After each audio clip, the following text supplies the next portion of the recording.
ओम श्री गणेशाय नमः। ओम गम गणपते नमः। ओम श्री परमात्मने नमः।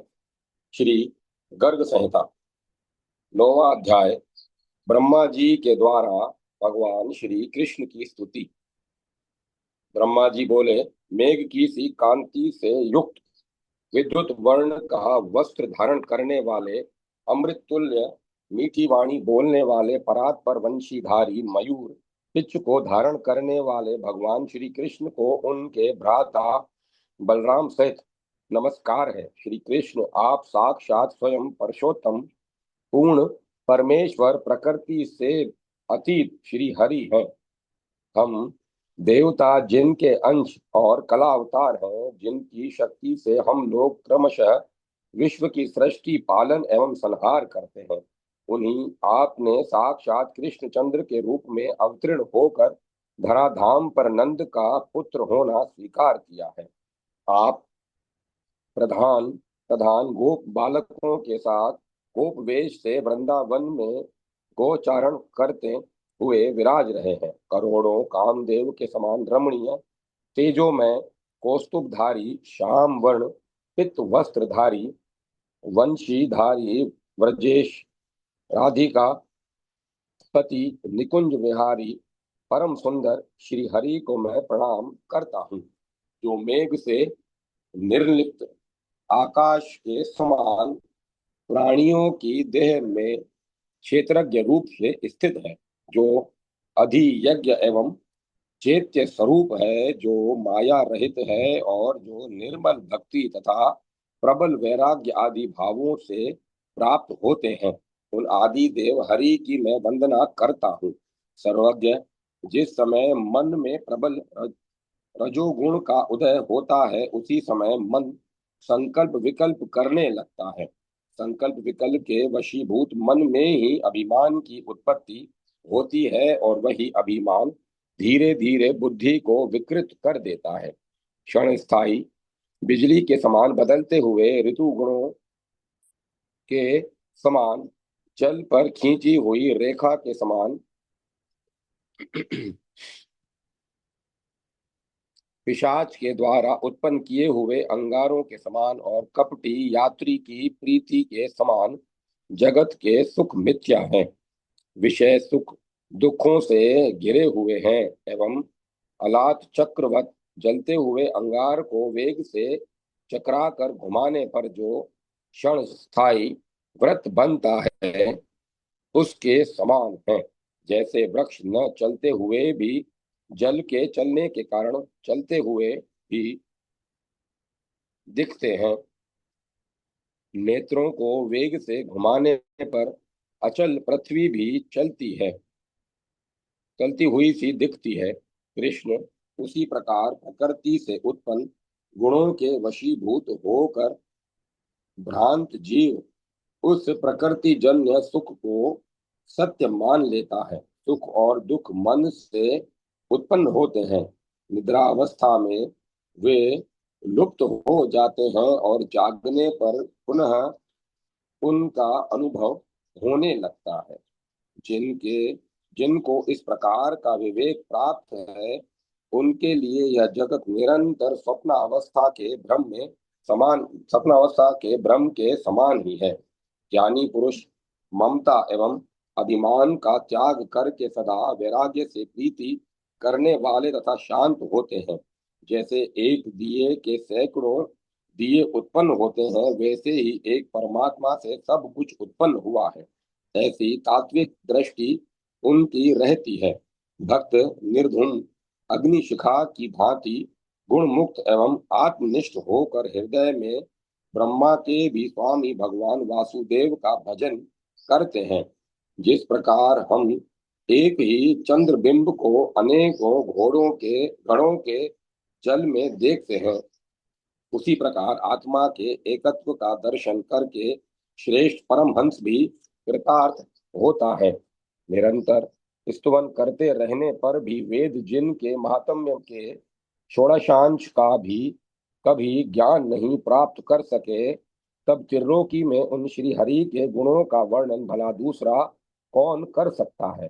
मैं 4 मुखों से देवादिदेव महादेव जी 5 मुखों से और 1000 मुख वाले शेष जी अपने सहस्त्र मुखों से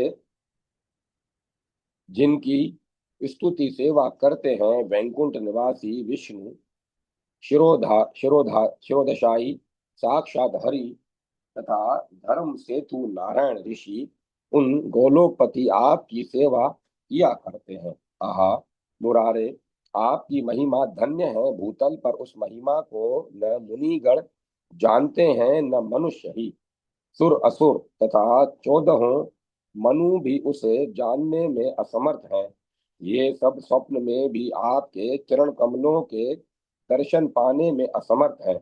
गुणों के सागर मुक्तिदाता परात्पर रमापति गुणेश ब्रजेश्वर श्रेष्ठ श्री हरि को मैं नमस्कार करता हूँ। तांबुल राग रंजित सुंदर मुख से सुशोभित मधुर भाषी पके हुए बिंब फल के समान लाल लाल अधरों वाले स्मित हास्य युक्त कुंदकली के समान शुभ्र दंत पंक्ति से जगमगाते हुए नील अलकाओं से आवृत आवृत कपोलों वाले मनोहर कांति तथा झूलते हुए स्वर्ण कुंडलों से मंडित श्री कृष्ण की मैं वंदना करता हूँ। आपका परम सुंदर रूप मनमत के मन को भी हरने वाला है। मेरे नेत्रों में सर्वदा मकर कुंडलधारी श्याम कलेवर श्री कृष्ण के उस रूप का प्रकाश होता रहे, जिनकी लीला वैकुंठ लीला की अपेक्षा भी श्रेष्ठ है और जिनके परम श्रेष्ठ मनोहर रूप को देवगण भी नमस्कार करते हैं। उन गोप लीलाकारी गोलोकनाथ को मैं मस्तक नवाकर प्रणाम करता हूँ। वसंत कालीन सुंदर कंठ वाले कोकिलादि पक्षियों से युक्त सुगंधित नवीन पल्लव युक्त वृक्षों से अलंकृत सुधा के समान शीतल धीर मंद पवन की क्रीड़ा से सुशोभित वृंदावन में विचरण करने वाले श्री कृष्ण की जय हो। वे सदा भक्तों की रक्षा करें। आपके कान तक फैले हुए विशाल नेत्र द्वय तथा उनकी तिरछी चितवन कमल पुष्पों का मान और झूलते हुए मोतियों का अभिमान दूर करने वाली है। भूतल के समस्त रसिकों को रस का दान करती हैं तथा कामदेव के बाणों के समान पैनी एवं प्रीति दान में निपुण है। जिनकी नखमणियां शरतकालीन चंद्रमा के समान सुख कर सुरक्त हृदय ग्राहिणी गाढ़ अंधकार का नाश करने वाली और जगत के समस्त प्राणियों के पापों का ध्वंस करने वाली है तथा स्वर्ण में देव मंडली और भरत खंड में निवास करने वाली, जिनका श्री विष्णु एवं हरि की नखावली के रूप में स्तुवन करते हैं, मैं उनकी आराधना करता हूँ। आपके पाद पद्मों की सर्वदा भजने वाली श्री हरि के सैकड़ों किरणों से युक्त सुदर्शन चक्र के समान आकार वाली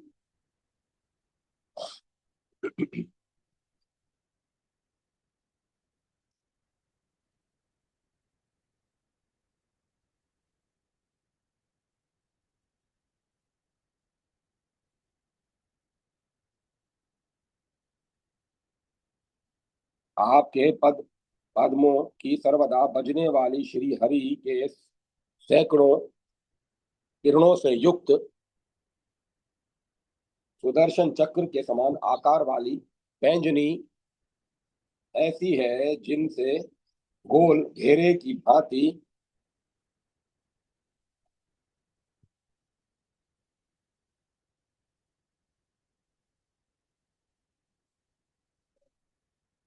किरणें इस प्रकार निकलती हैं जैसे सूर्य के प्रकाश युक्त रथ चक्र की परिधि हो, अथवा जो आपके पाद पद्मों की परिधि के समान सुशोभित हैं। आपकी कमर में छोटी छोटी घंटियों से युक्त दिव्य पीतांबर जगमगा रहा है। मैं अक्लिष्ट कर्मा भगवान श्री कृष्ण आपके उस मनोहर रूप की आराधना करता हूँ, जिनके कांतिमान कसोटी सदृश एवं भृगु पद अंकित विशाल वक्ष स्थल पर लक्ष्मी विलास करती है।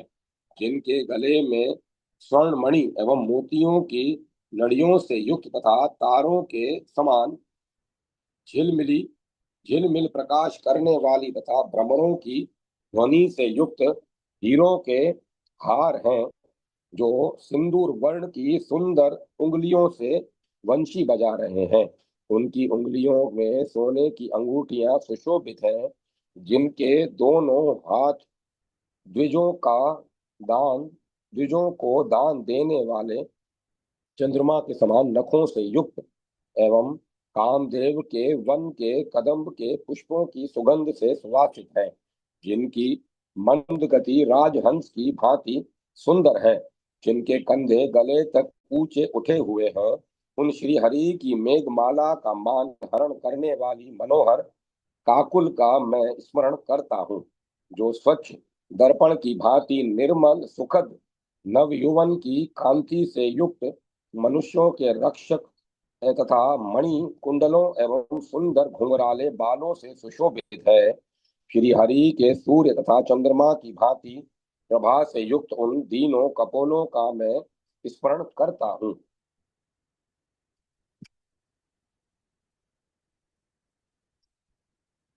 उन चंद्रमा की भांति प्रभा से युक्त उन दोनों कपोलों का मैं स्मरण करता हूँ, जो स्वर्ण तथा मुक्ता एवं वैदुर्य मणि से जटित लाल वस्त्र का बना हुआ है, जो कामदेव के मुख पर क्रीड़ा करने वाले संपूर्ण सौंदर्य से विलसित हैं, जो अरुण कांति तथा चंद्र एवं करोड़ों सूर्यों के समान प्रभा संपन्न हैं और मयूर पिच्छ से अलंकृत हैं।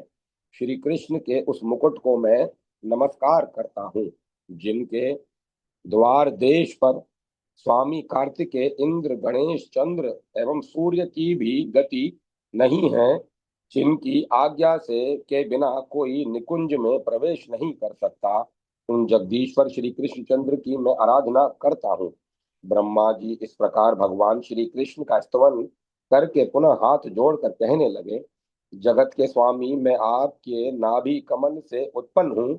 अतएव जिस प्रकार माता अपने पुत्र के अपराधों को क्षमा कर देती है, उसी प्रकार आप भी मेरे अपराधों को क्षमा कर दें।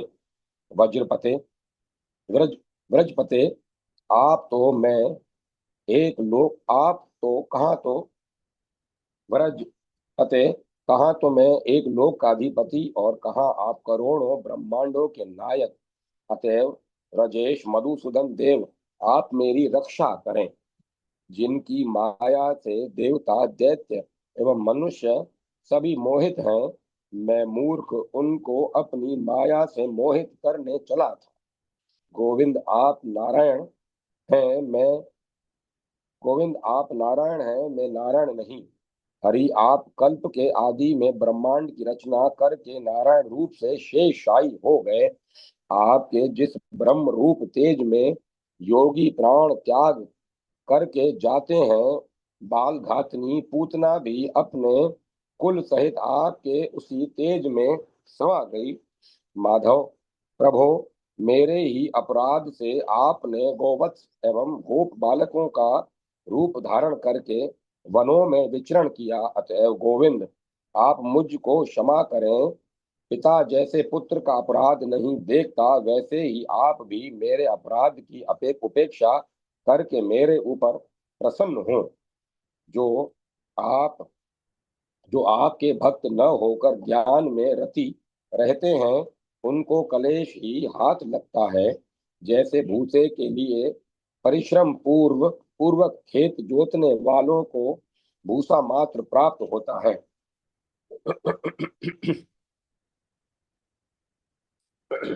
आपके भक्त आपके आपके भक्ति भाव में ही नितरान रत रहने वाले अनेकों योगी मुनि एवं ब्रजवासी आपको प्राप्त हो चुके हैं। दर्शन एवं और श्रवण दो प्रकार से उनकी आप में रति होती है, किंतु अहो, श्री हरि की माया के कारण उनके प्रति मेरी रति नहीं हुई। ब्रह्मा जी ने यूं कहकर नेत्रों से आंसू बहाते हुए उनके श्री कृष्ण के पाद पद्मों में प्रणाम किया एवं सारे अपराधों को क्षमा कराने के लिए भक्ति भाव से श्री कृष्ण से वे फिर निवेदन करने लगे। मैं गोपकुल में जन्म लेकर आपके पाद पद्मों की आराधना करता हुआ सुगति प्राप्त कर सकूं, इसका व्यतिरेक न हो। भगवान शंकर आदि हम इंद्रियों के अधिष्ठाता देवगण ने भारतवासी इन गोपों की देह में स्थित होकर एक बार भी श्री कृष्ण का दर्शन कर लिया, अतः हम धन्य हो गए। श्री कृष्ण आपके माता पिता एवं गोप गोपियों का तो कितना अनिर्वचनीय सौभाग्य है जो ब्रज में आपके पूर्ण रूप का दर्शन कर रहे हैं। संपूर्ण विश्व का उपकार करने वाले, मुक्ताहार धारण करने वाले, विश्व के रचयिता, सर्वाधार, लीला के धाम, रवि तनया यमुना में विहार करने वाले, क्रीड़ा परायण श्री कृष्ण चंद्र का अवतार ग्रहण करने वाले प्रभु मेरी रक्षा करें। वृषिणी कुल रूप, सरोवर के कमल स्वरूप, नंद नंदन, राधापति, देव देव, मदन मोहन, व्रजपति, गोकुलपति गोविंद, मुझे माया से मोहित की रक्षा करें।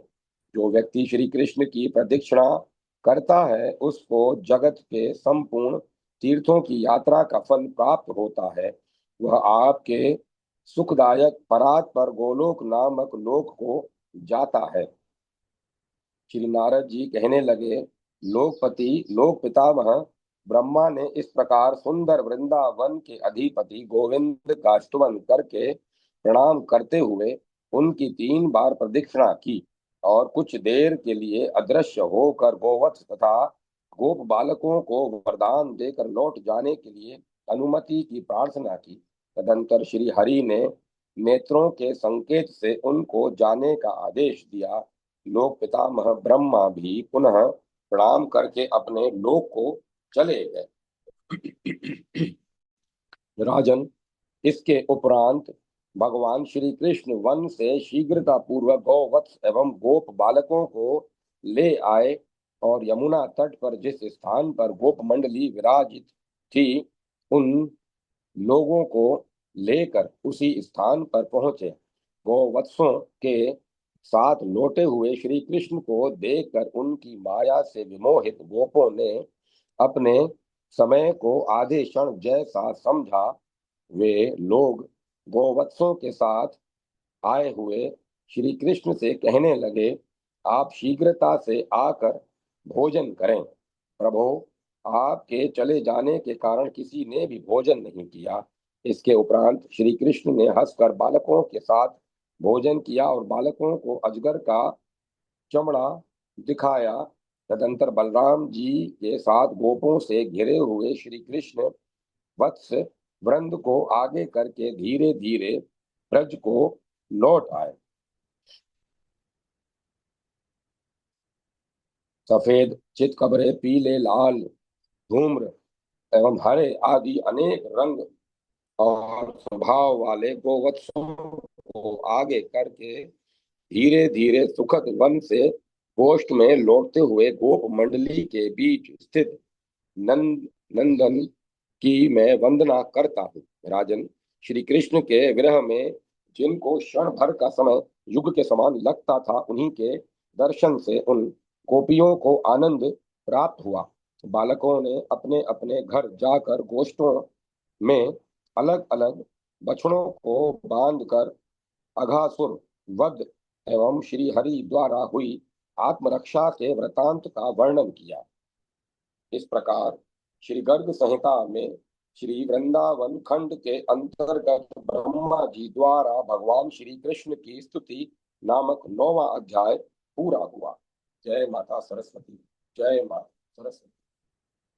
10वां अध्याय यशोदा जी की चिंता, नंद द्वारा आश्वासन तथा ब्राह्मणों को विविध प्रकार के दान देना, श्री बलराम और श्री कृष्ण का गोचारण। श्री नारद जी कहते हैं, अष्टावक्र के शाप से सर्प होकर अघासुर उन्हीं के वरदान बल से उस परम मोक्ष को प्राप्त हुआ जो देवताओं के लिए भी दुर्लभ है। वत्सासुर, वकासुर और फिर अघासुर के मुख से श्री कृष्ण किसी तरह बच गए और कुछ भी दिनों में उनके ऊपर से ये सारे संकट आए। यह सुनकर यशोदा जी भय से व्याकुल हो उठी। उन्होंने कलावती, रोहिणी, गोपिका, बड़े बूढ़े गोप, वृषभानु, ब्रजेश्वर, नंदराज, नौ नंद, नौ उपनंद और प्रजाजनों के स्वामी 6 वृषभानुओं को बुलाकर उन सब के सामने यह बात कही। यशोदा बोली, आप सब लोग बताएं, मैं क्या करूं, कहाँ जाऊं और कैसे मेरा कल्याण हो। मेरे पुत्र पर तो यहाँ क्षण क्षण में बहुत से अरिष्ट आ रहे हैं। पहले महावन छोड़कर हम लोग वृंदावन में आए और अब इसे भी छोड़कर दूसरे किस निर्भय देश में मैं चली जाऊं, यह बताने की कृपा करें। मेरा यह बालक स्वभाव से ही चपल है, खेलते खेलते दूर तक चला जाता है। ब्रज के दूसरे बालक भी बड़े चंचल हैं, ये सब मेरी बात मानते ही नहीं। तीखी चोंच वाला बलवान वकासुर पहले मेरे बालक को निगल गया था, इसके इससे छूटा तो इस बेचारे को अगासुर ने समस्त ग्वाल बालों के साथ अपना ग्रास बना लिया। भगवान की कृपा से किसी तरह इससे भी उसकी रक्षा हुई। इन सब से पहले वत्सासुर इन इसकी घात में लगा था, किंतु वह भी देव के हाथों मारा गया। अब मैं बछड़े चराने के लिए अपने बच्चे को घर से बाहर नहीं जाने दूंगी। श्री नारद जी कहते हैं, इस तरह कहती तथा निरंतर रोती हुई यशोदा की ओर देखकर नंद जी कुछ कहने को उद्यत हुए। पहले तो धर्म और अर्थ के ज्ञाता तथा धर्मात्माओं में श्रेष्ठ नंद ने गर्ग जी के वचनों की याद दिलाकर उन्हें धीरज बंधाया। फिर इस प्रकार कहा। नंदराज बोले, हे यशोदे, क्या तुम गर्ग की कही हुई सारी बातें भूल गई? ब्राह्मणों की कही हुई बात सदा सत्य होती है, वह कभी असत्य नहीं होती।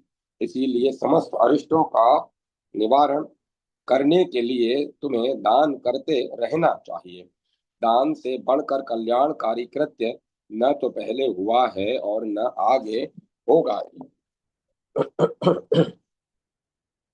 श्री नारद जी कहते हैं, नरेश्वर, तब यशोदा ने बलराम और श्री कृष्ण के मंगल के लिए ब्राह्मणों को बहुमूल्य नवरत्न और अपने अलंकार दिए।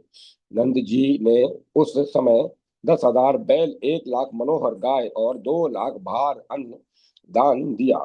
श्री नारद जी पुनः कहते हैं, राजन, अब गोपों की इच्छा से बलराम और श्री कृष्ण गोपालक हो गए। अपने गोपाल मित्रों के साथ गाय चराते हुए वे दोनों भाई वन में विचरण करने लगे। उस समय श्री कृष्ण और बलराम का सुंदर मुंह निहारती हुई गौवें उनके आगे पीछे और अगल बगल में विचरती रहती थी। उनके गले में शूद्र घंटिकाओं की माला पहनाई गई थी। सोने की मालाएं भी उनके कंठ की शोभा बढ़ाती थी। उनके पैरों में घुंघरू बंधे थे। उनकी पूंछों में स्वच्छ बालों में उनके पूंछों के स्वच्छ बालों में लगे हुए मोर पंख और मोतियों के गुच्छे शोभा दे रहे थे। वे घंटों और नुपुरों के मधुर झंकार को फैलाती हुई इधर उधर चरती थी। चमकते हुए नूतन रत्नों की मालाओं से के समूह से उन समस्त गौओं की बड़ी शोभा होती। राजन, उन गौओं के दोनों सींगों के बीच में सिर पर मणि में अलंकार धारण कराए गए थे, जिनसे उनकी मनोहरता बढ़ गई थी। स्वर्ण रश्मियों की प्रभा से उनके सींग तथा पार्श्व प्रवेष्टन, पीठ पर की झूल चमकते रहते थे। कुछ गौओं के भाल में किंचित रक्त वर्ण के तिलक लगे थे। उनकी पूंछें पीले रंग के से रंगी गई थी और पैरों के खुर अरुण राग से रंजित थे। बहुत सी गौवें कैलाश पर्वत के समान श्वेत वर्ण वाली सुशीला स्वरूपा तथा अत्यंत उत्तम गुणों से संपन्न थी। मिथिलेश्वर बछड़े वाली गौएं अपने स्तनों के भार से धीरे धीरे चलती थी। रत्नों के थन घड़ों के बराबर थे। बहुत सी गौवें लाल रंग की थी। वे सब की सब दिव्य मूर्ति दिखाई देती थी। कोई पीली, कोई चितकबरी, कोई श्यामा, कोई हरी, कोई तांबे के समान रंग वाली, कोई धूमिल वर्ण की और कोई मेघों की घटा जैसी नीली थी। उन सब के नेत्र घनश्याम श्री कृष्ण की ओर लगे रहते थे। किन्हीं गौओं और बैलों के सींग छोटे, किन्हीं के बड़े और किन्हीं के ऊंचे थे। कितनों के सींग हिरणों के से थे और कितनों के टेढ़े मेढ़े। ये सब गौएं कपिला तथा मंगल की धाम थी। वन वन में कोमल कमनीय घास खोज खोज कर चरती हुई कोटि कोटि गौएं श्री कृष्ण के अब उभय पार्श्वों में विचरती थी।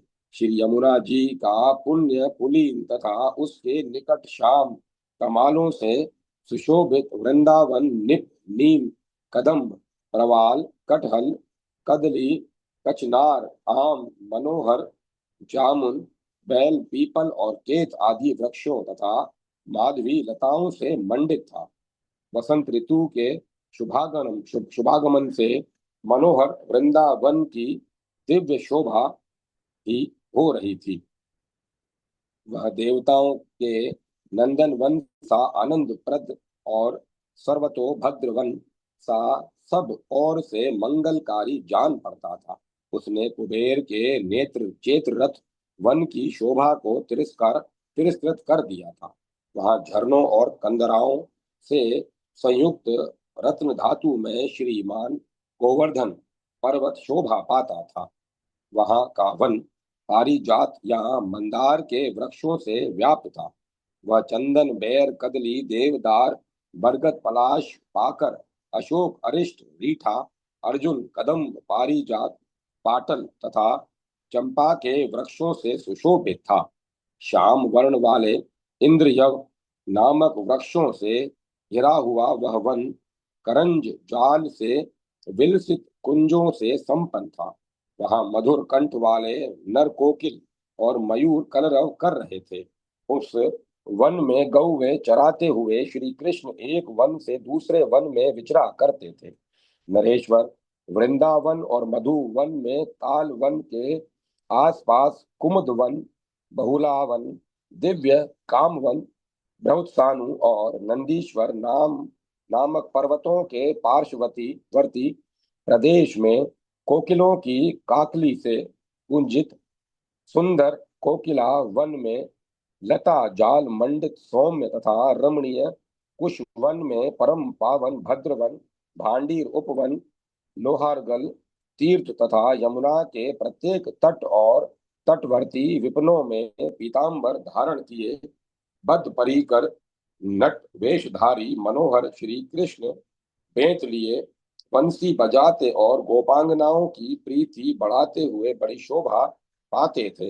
हे राजन, उनके सिर पर शिखी पिच का सुंदर मुकुट तथा गले में वैजंती माला सुशोभित थी।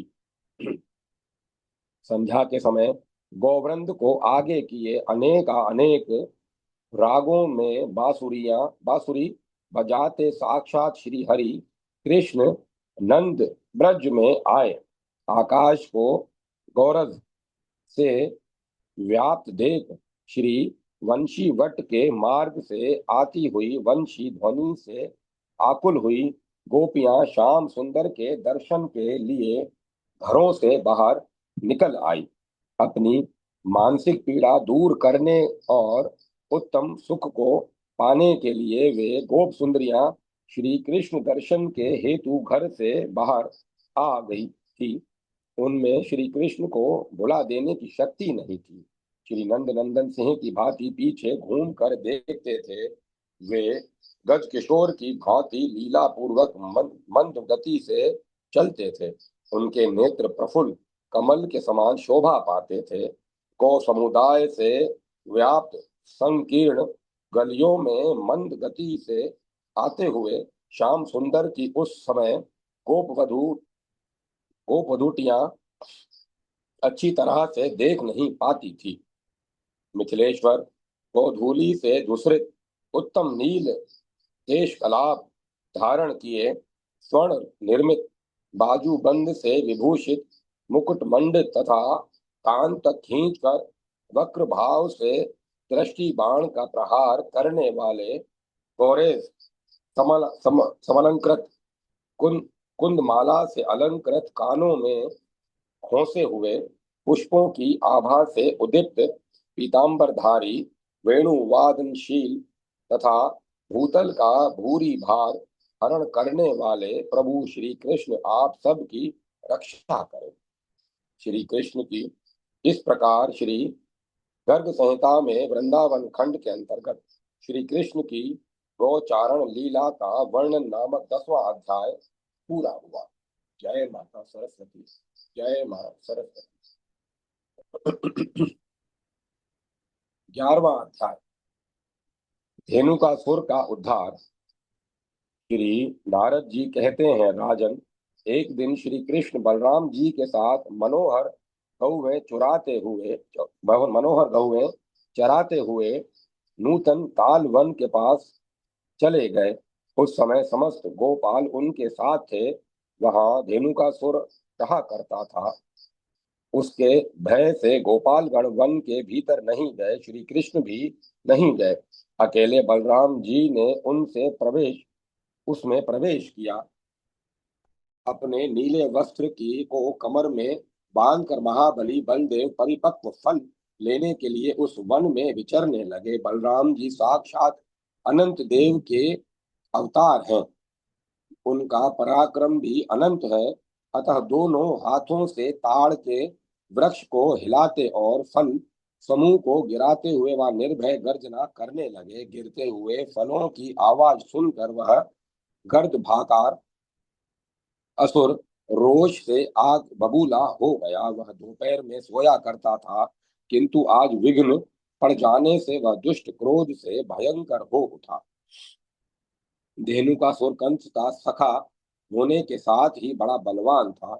वह बलदेव जी के सम्मुख युद्ध करने के लिए आया और उसने अपने पीछे पैरों से उनकी छाती में तुरंत आघात किया। आघात करके वह बारंबार दौड़ लगाता हुआ गधे की भांति रेंकने लगा। तब बलराम जी ने धेनु के दोनों पिछले पैर पकड़कर शीघ्र ही उसे ताड़ के वृक्ष पर दे मारा। यह कार्य उन्होंने एक ही हाथ से खेल खेल में कर डाला। इससे वह ताल वृक्ष स्वयं तो टूट ही गया, गिरते गिरते उसने अपने पार्श्ववर्ती दूसरे बहुत से ताड़ों को भी धराशाही कर दिया। राजेंद्र, वह एक अद्भुत सी बात हुई। दैत्यराज धेनुक ने पुनः उठकर रोष पूर्वक बलराम जी को पकड़ लिया और जैसे एक हाथी अपना सामना करने वाले दूसरे हाथी को दूर तक ठेल ले जाता है, उसी प्रकार उन्हें धक्का देकर एक योजन पीछे हटा दिया। तब बलराम जी ने तत्काल धेनुक को पकड़कर घुमाना आरंभ किया और घुमाकर उसे भूतल पर दे मारा। तब उसे मूर्छा आ गई और उसका मस्तक फट गया। तो भी वह क्षण भर में उठकर खड़ा हो गया। उसके शरीर से भयानक क्रोध प्रकट हो रहा था। इसके बाद उस दैत्य ने अपने मस्तक में 4 सींग प्रकट करके भयानक रूप धारण कर उन तीखे और भयंकर सींगों से गोपों को खदेड़ना आरंभ किया। गोपों को आगे आगे भागते देख वह मदमत असुर तुरंत ही उनके पीछे दौड़ा। उस समय श्रीधामा उस पर डंडे से प्रहार किया।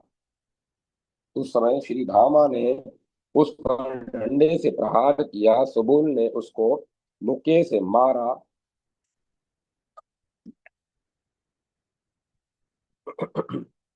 स्तोक कृष्ण ने उस महाबली दैत्य पर पाश से प्रहार किया।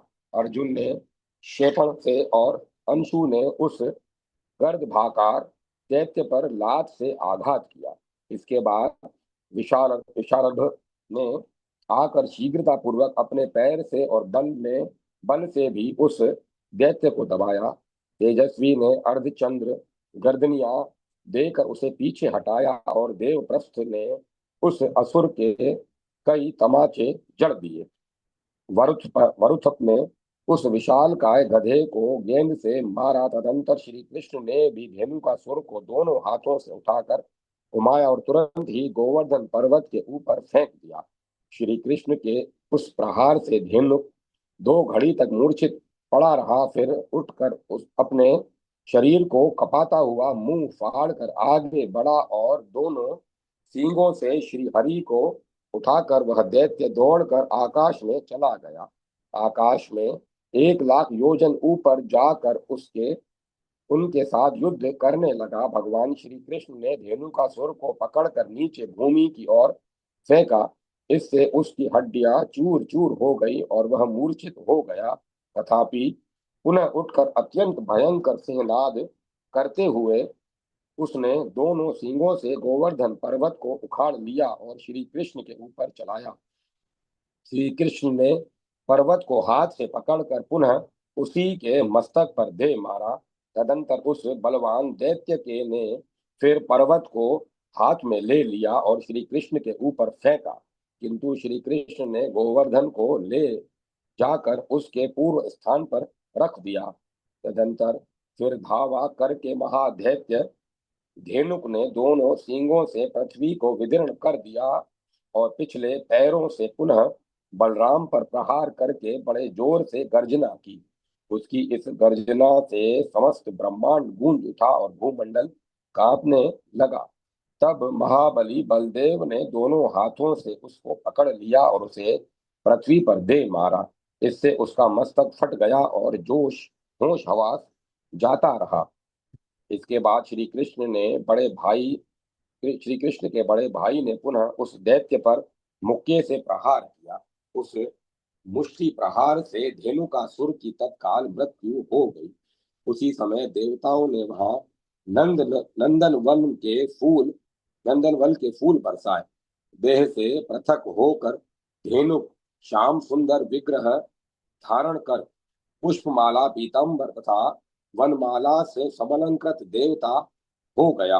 लाख लाख पार्षद उसकी सेवा में जुट आए। सहस्त्रों ध्वज उसके रथ की शोभा बढ़ाने लगे। सहस्त्रों पहियों की घर घर ध्वनि से घर घर ध्वनि से युक्त उस रथ में 10,000 घोड़े जुते थे। लाखों चंवरों की वहां शोभा हो रही थी। वह रथ अरुण वर्ण का था और अत्यधिक रत्नों से जड़ित था। उसका विस्तार 1 दिव्य योजन का था। वह मन के समान तीव्र गति के से चलने वाला विमान या रथ बड़ा ही मनोहर था। राजन, उसमें घुंघरुओं की जाली लगी थी, घंटे और मंजीर बजते थे।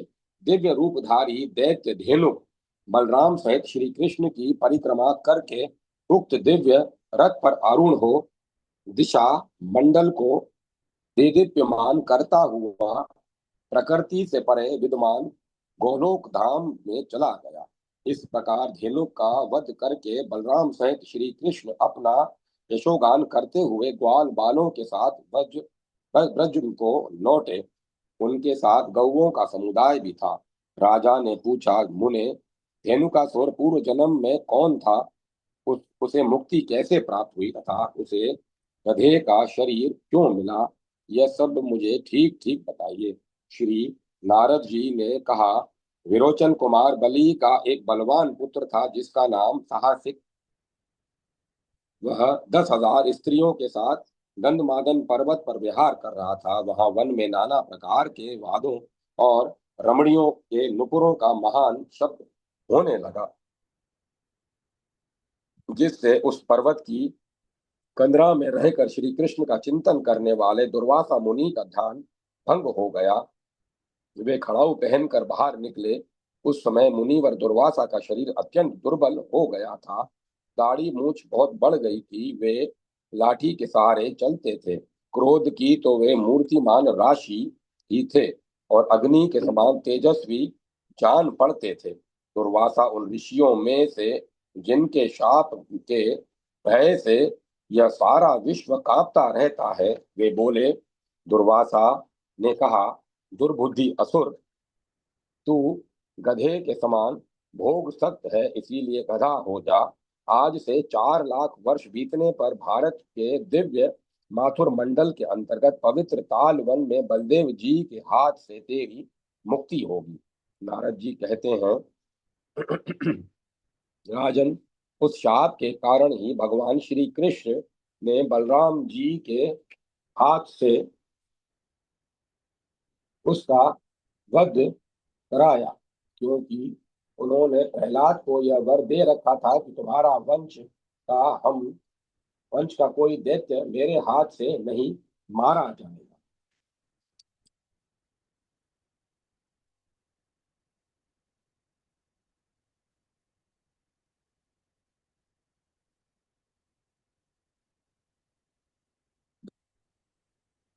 इस प्रकार श्री गर्ग संहिता वृंदावन खंड के अंतर्गत धेनुकासुर का उद्धार नामक 11वां अध्याय पूरा हुआ। जय माता सरस्वती। जय मां सरस्वती। 12वां अध्याय श्री कृष्ण द्वारा कालिय दमन तथा दावा नलपान। श्री नारद जी कहते हैं, मिथिलेश्वर, एक दिन बलराम जी को साथ में लिए बिना ही श्री हरि स्वयं ग्वाल बालों के साथ गाय चराने चले आए। यमुना के तट पर आकर उन्होंने उस विषाक्त जल को पी लिया जिसे नागराज कालिय ने अपने विष से दूषित कर दिया था। उस जल को पीकर बहुत सी गाय और गोपगण प्राणहीन होकर पानी के निकट ही गिर पड़े। यह देख सर्व पापहारी साक्षात भगवान श्री हरि का चित्त दया से द्रवित हो उठा। उन्होंने अपनी पीयूष पूर्ण दृष्टि से देखकर उन सब को जीवित कर दिया। इसके बाद पीताम्बर को कमर में कसकर बांध लिया। फिर वह माधव तटवर्ती कदम्ब वृक्ष पर चढ़ गए और उसकी ऊंची डाल से उस विष दूषित जल में कूद पड़े। भगवान श्री कृष्ण के कूदने से वह दूषित जल चक्कर काट कर ऊपर को उछला। यमुना के उस भाग में कालिया नाग रहता था। भंवर उठने से वह सर्प का भवन इस प्रकार चक्कर काटने लगा जैसे जल में पानी के भौरे घूमते हैं। जल में पानी के भौरे घूमते हैं। नरेश्वर, उस समय 100 फणों से युक्त फणिराज कालिया क्रुद्ध हो उठा और माधव को दांतों से डसते हुए उसने अपने शरीर से उन्हें आच्छादित कर दिया। तब श्री कृष्ण अपने शरीर को बड़ा करके उसके बंधन से छूट गए और उस सर्पराज की पूंछ पकड़कर उसे इधर उधर घुमाने लगे। घुमाते घुमाते उन्होंने उसे पानी में गिराकर पुनः दोनों हाथों से उठा लिया और तुरंत उसे 100 धनुष दूर फेंक दिया।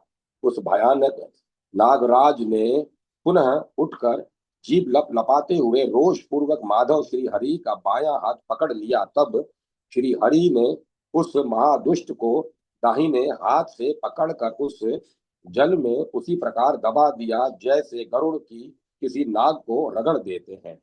फिर अपने 100 मुखों को बहुत अधिक फैलाकर वह सर्प उनके पास आ गया। तब उसकी पूंछ पकड़कर श्री कृष्ण उसे 100 धनुष दूर खींच ले गए। श्री कृष्ण के हाथ से सहसा निकलकर उसे ने पुनः उन्हें डस लिया। यह देख अपने में त्रिभुवन का बल धारण करने वाले श्री हरि ने उस सर्प को एक मुक्का मारा। श्री कृष्ण के मुक्के की चोट खाकर वह सर्प मूर्छित हो अपनी शुद्ध बुद्ध हो बैठा। तदंतर अपने 100 मुखों का लेकर आनत करके वह श्री कृष्ण के सामने स्थित हुआ। उसके 100 फन 100 मणियों से प्रकाश से अत्यंत मनोहर जान पड़ते थे। श्री कृष्ण उन फनों पर चढ़ गए और मनोहर नट वेश धारण करके नट की भांति नृत्य करने लगे। साथ ही वे सातों स्वरों से किसी राग का आलाप करते हुए ताल के साथ संगीत प्रस्तुत करने लगे। उस समय नटराज की भांति सुंदर तांडव करने वाले श्री कृष्ण के ऊपर देवता लोग फूल बरसाने लगे और प्रसन्नता पूर्वक वीणा ढोल नगारे और बांसुरी बजाने लगे। ताल के साथ पद विन्यास करने से श्री कृष्ण ने लंबी सांस खींचते हुए महाकाय कालिए के बहुत से उज्जवल फनों को भंग कर दिया। उसी समय भय से विहल हो हुई नाग पत्नियां आ पहुंची और भगवान श्री कृष्ण के चरणों में नमस्कार करके गदगद वाणी द्वारा इस प्रकार स्तुति करने लगी। नाग पत्नियां बोली, भगवान, आप परिपूर्णतम परमात्मा तथा असंख्य ब्रह्मांडों के अधिपति हैं। आप गोलोकनाथ श्री कृष्ण चंद्र को हमारा बारंबार नमस्कार है।